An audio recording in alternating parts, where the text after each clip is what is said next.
objetivo desse encontro é realmente retratar esse Brasil profundo, esse Brasil sertanejo, esse Brasil de gente simples, mas com muita virtude, né? Isso se retrata nas músicas, né? As composições falam desse homem do campo, essa vida um pouco mais tranquila, né? Então a gente, quando traz para o teatro, traz para a orquestra, traz para o coral, quer exatamente dizer isso, muita qualidade, a ponto de a gente vesti-la com este aparato cênico e musical todo para levar essa mensagem tão importante que as letras e principalmente a melodia dessas canções retratam os corações das pessoas.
Agora estamos aqui com o maestro Fabrício Carvalho.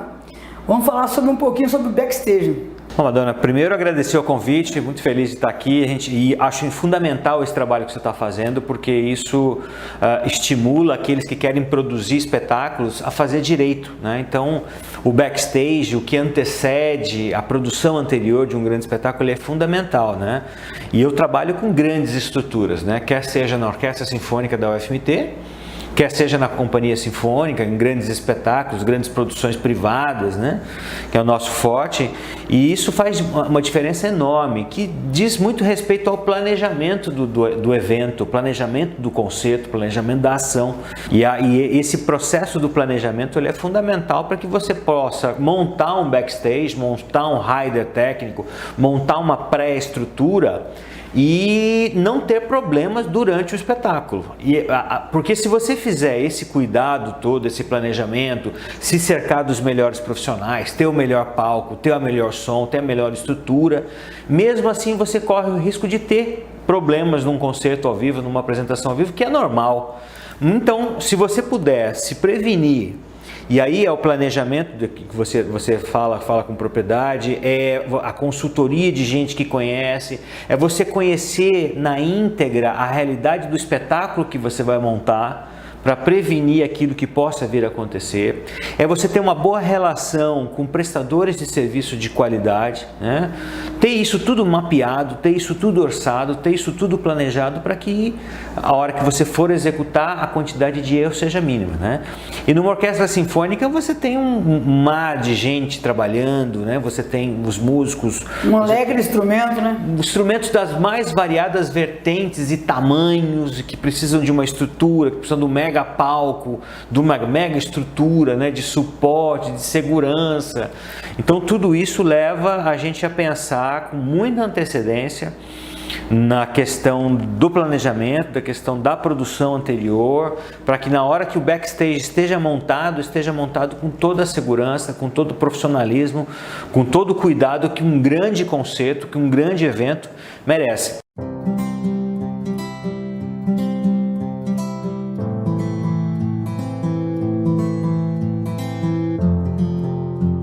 Você tem basicamente dois tipos de backstage no caso da Orquestra Sinfônica. O backstage do teatro universitário, que você já tem uma estrutura toda ela montada, né? Com som praticamente nem precisa, porque você faz um concerto acústico, mas iluminação, o setor de camarins, por exemplo, o teatro da UFMT, que é o teatro da Sinfônica, né? Lá é a nossa casa, e a sua casa você sabe onde estão as coisas, onde estão as colheres, os pratos, né? Então a nossa casa você sabe. O grande objetivo de um backstage bacana, de uma produção, de um rider técnico, é levar a estrutura que você conhece como sua para o ar livre, para a praça pública. Não é a mesma coisa, os desafios são enormes, né? Por isso assim, que... estava falando com o Lade, e na parte do Lade o Rodrigo Estevam, o Lade que era a parte de sonorização. E a gente da dificuldade, da diferença entre um teatro e uma parte aberta. Eu já fiz com o Fabrício, foi até na época lá em Chapada. Isso. Foi ao ar livre, e na época até implicava que eu achava muita exigência, né? Só que eu não tinha noção de um rider de uma banda de rock, de outro sertanejo, para uma orquestra. Isso. Então, a cada, seria 60 pessoas, eram 60 microfones. Isso. E eu achava assim, um absurdo isso. E eu comecei a acompanhar naquela época, Fabrício, e estudar de perto os riders, entendeu? E tentar entender. Então hoje, mais que você fala assim, não, vou fazer um show. Ah, não, é uma banda, tá fulano vai tocar. Não, então, fulano faz o som. E não é assim. Exato. Você entendeu? Exato. Porque a pessoa acha que de repente você não tem uma mesa adequada, você não ter... o próprio técnico de som, para mim, ele é fundamental na hora de passar o som e de sair, de tirar o som. Exato. E muitas vezes você está xingando o cara que tem um puta som porque o técnico de som não está respondendo. Não corresponde. Esse é o grande... Você matou agora. Esse é o grande desafio. Fazer soar no que soa num teatro, que tem todo um projeto acústico sensacional, na praça pública.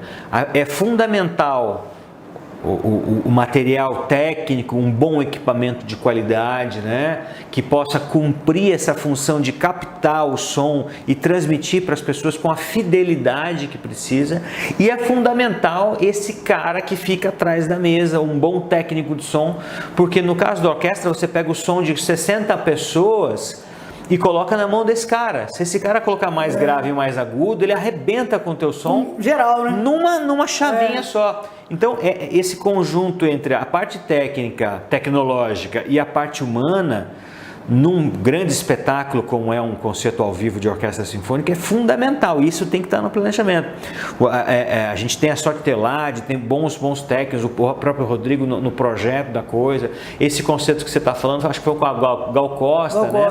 A gente junto com a Gal Costa, a banda da Gal Costa, a orquestra sinfônica. Por isso que naquela época eu exigi uma qualidade tão boa quanto dela, para que a gente se equiparasse e fizesse um concerto de qualidade, né? Ela até achou que na época eu era muito jovem para tocar com ela. Maestro tão novinho. Isso tem, sei lá, uns 20 anos, ou 15 anos talvez. Acho que 20 anos. Mas sempre foi uma preocupação no meu trabalho, Madonna, esse tipo de qualidade anterior. Por isso que eu acho que esse teu trabalho aqui é fundamental, porque você está falando do antes. Geralmente as pessoas falam como foi maravilhoso, foi sensacional, mas não conta os bastidores, o que levou a ser um trabalho bacana. Então, esse trabalho é muito legal, essa prevenção, esse cuidar do anterior para que na hora do espetáculo, o espetáculo saia com qualidade.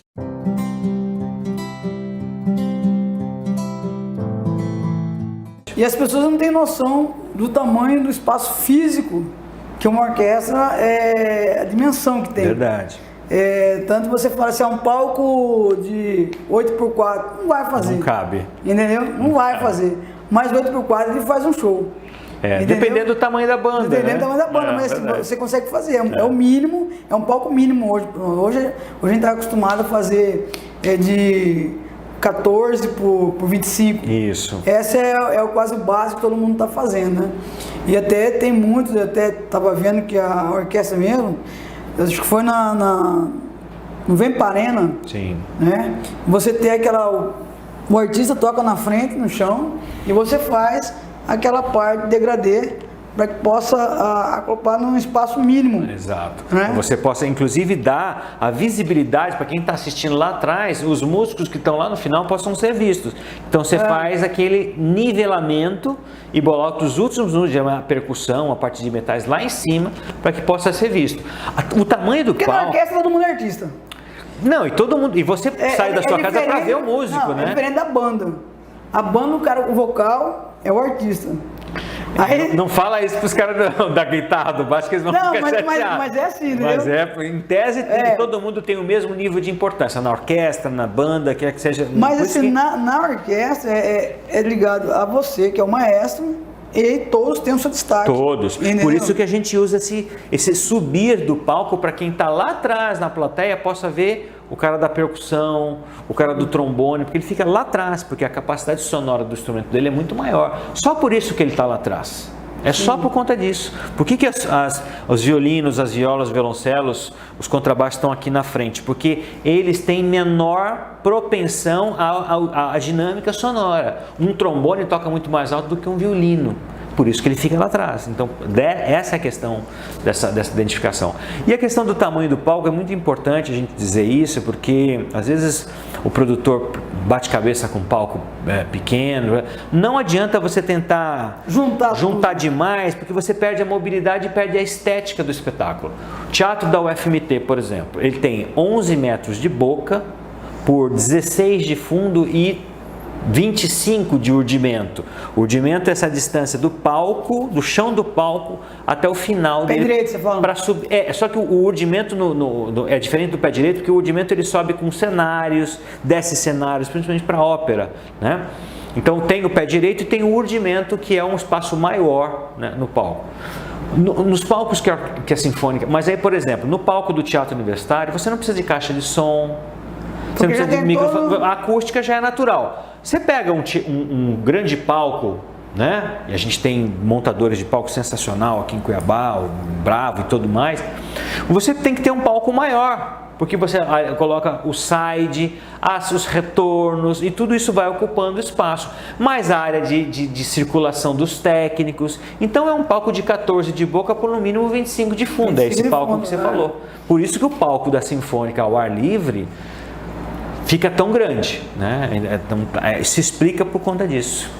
E aí você tirar também, é diferente de você tirar um som dentro de um teatro e no ar livre, principalmente que a orquestra sempre a maioria dos espetáculos eu vejo, é festival, sim, é em praça, entendeu?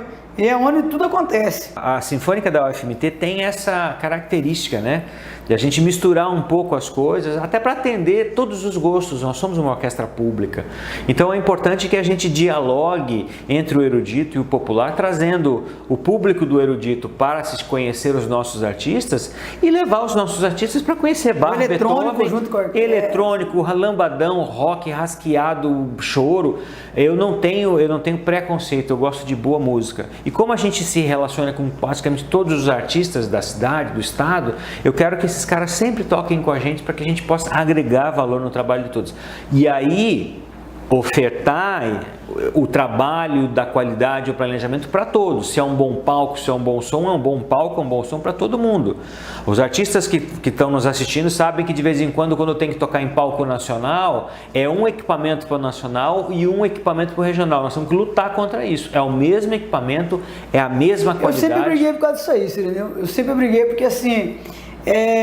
eu acho que a qualidade que você, quando você tem até um investimento, que eu falo, um investimento que você tem, que é um investimento que veio de fora, uma emenda, alguma coisa assim, era do povo. Sim, ela não é particular, dinheiro público. Então o dinheiro público, ele tem que ser investido, não interessa se o cara é nacional, se o cara é regional. Entendeu?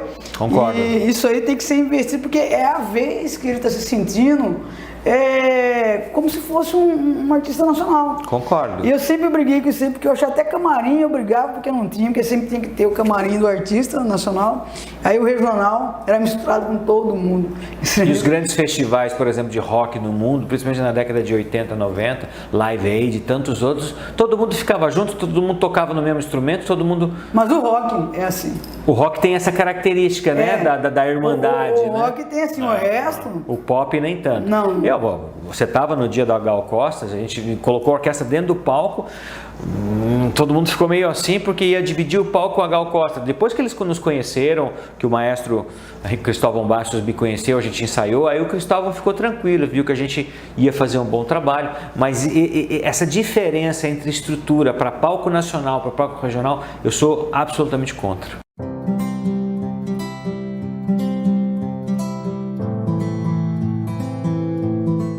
Falando sobre cenário.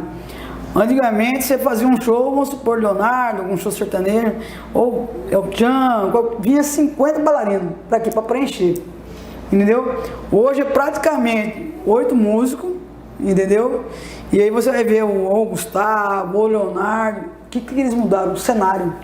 LED, muito LED, né? O cenário tomou conta. Hoje você viaja um grupo aí de 25 pessoas, antes era 35, 38, hoje colocou 20 profissional e 4 carretas de estrutura. Tem estrutura aí que você demora 2 dias para montar, que é tudo do Gustavo Lima, que foi agora até a live dele. Uma live dele fez uma estrutura que era ele, mais 8 pessoas trabalhando.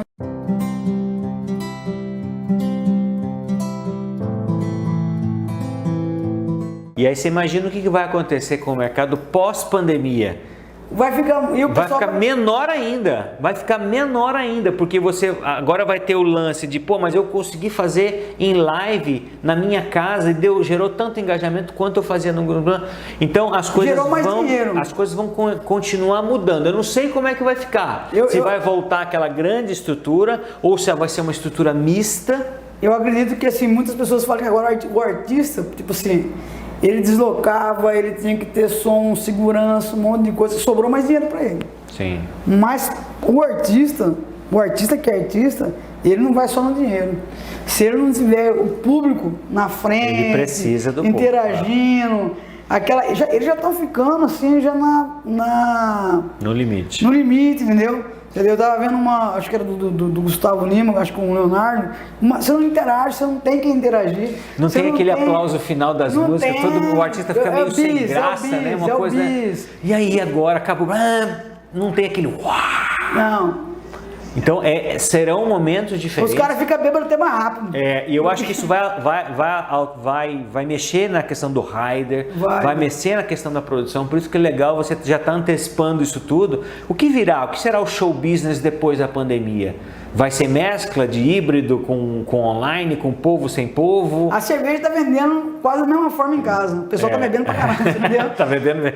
Mas assim, não é aquela venda também. Então, assim, eu acho que o artista ainda tem aquela coisa do público, eu acho que não vai mudar muito, mas vai ser, nós vamos ter mais até final do ano, espero que não, mas o show através só online. Não tem dúvida nenhuma. Esse ano de 2021, a gente percorreu 2020 inteiro tentando entender. Agora a gente já sabe mais ou menos como é. 2021 vai ser online. Nós vamos reinventar. E vai ser uma coisa nova em 22. Eu acho também, concordo com você, acho que vai ter como a gente está com muita vontade de aglomerar e ir para show, em 2022, todo mundo tiver vacinado, a gente vai para show de novo. Eu já estou acostumado a ficar em casa. Aí está controlado, mas os shows serão transmitidos pela internet. Pode ter certeza. Os shows estarão também ao vivo nas plataformas dos artistas. Você vai ter a chance de assistir em casa ou você vai ter a chance de ir para o show. Eu acho que essa vai ser a tendência.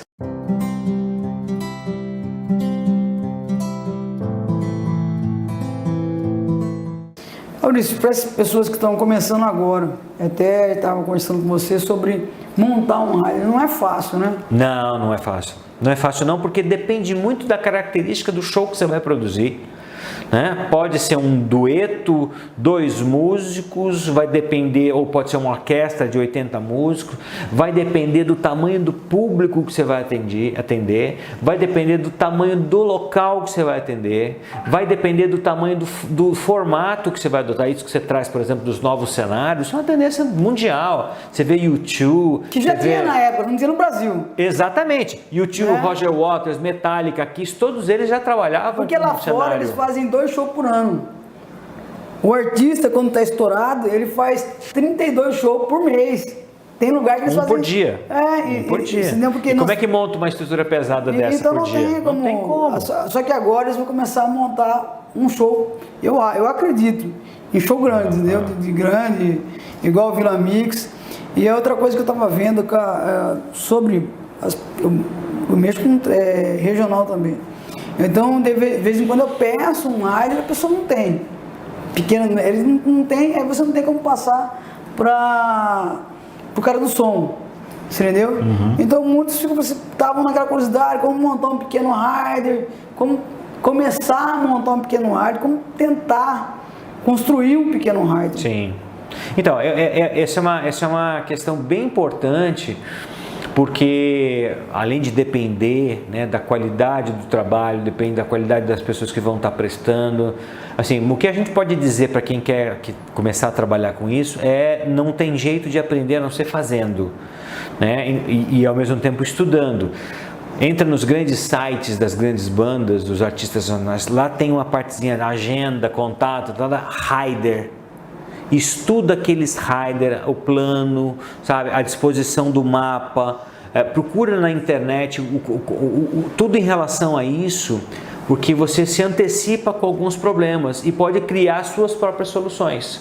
Né? Então, ir para shows quando eles estiverem de volta, na montagem, observar a montagem, observar até, por exemplo, onde estaciona a carreta para descer os equipamentos. Tudo isso tem uma lógica de saída, né? Quantidade de pessoas. Não é uma questão muito fácil, ao mesmo tempo, Madonna, é uma questão muito importante, principalmente para o artista. Eu sou artista, eu invariavelmente, quando a gente está em concerto ao ar livre, eu vou à tarde verificar toda a parte de planejamento, se está tudo certo, a questão de segurança, a questão de bombeiro, a questão de ambulância, porque a gente junta 10 mil pessoas. 10 pessoas. Né? Então isso requer uma responsabilidade muito grande. Então quem está a fim de entrar por esse lado, se especializar, tem um campo sim e tem mercado para gente competente. Fabrício, obrigado por mais essa explicação para a gente aqui. A gente espera que os bastidores possam ajudar você que está aí em casa, de olho na gente. Boa sorte para todo mundo e eu quero gente competente no mercado para a gente trabalhar junto. Alô, obrigado. Um abraço.